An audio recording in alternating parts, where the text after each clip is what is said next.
Metabolism deactive होने का मतलब है आप ओवरवेट हो रहे हैं या ओबीज में जा रहे हैं। बहुत एक और इम्पॉर्टेंट चीज़ जो हर इंसान को सोचनी चाहिए कि वो अपनी रात की नींद ज़रूर पूरी करे। रात की नींद लेने से भी आपका मेटाबॉलिज्म अच्छा एक्टिव होता है और आपका वेट भी नहीं बढ़ता, क्योंकि देखिए मामूल के मुताबिक जब लोग रात को जागते हैं तो कुछ ना कुछ उनकी ईटिंग हैबिट बन जाती है जो अगेंस्ट द डाइट होती है। तो कोशिश करें कुछ अपनी लाइफस्टाइल को इस तरीके से अरेंज करें कि मॉर्निंग ब्रेकफास्ट, जैसे कि आपको मैंने पहले भी बताया है कि ब्रेकफास्ट या लंच कोई चीज़ें स्किप ना करें, हर चीज़ में एक बैलेंस डाइट रखें। ब्रेकफास्ट क्योंकि आपका फ्यूल है, फ्यूल को लेना आपकी ज़िंदगी के लिए ज़रूरी है। फ्यूल लेंगे तो आपकी गाड़ी चलेगी, वरना आपकी गाड़ी वहीं स्टॉप हो जाएगी।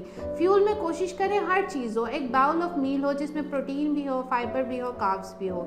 सेकेंड थिंग आपका लंच आता है। लंच में वेजिटेबल्स का इस्तेमाल करें। रोटी खा लेने से आपका खा लें, लेकिन रोटी का भी 1/4 हिस्सा खाएं, ताकि अगर आप पहले सलाद का इस्तेमाल कर लेंगे तो ऑटोमेटिकली आपकी रोटी इंटेक जो है, वीट इंटेक कम हो जाएगी।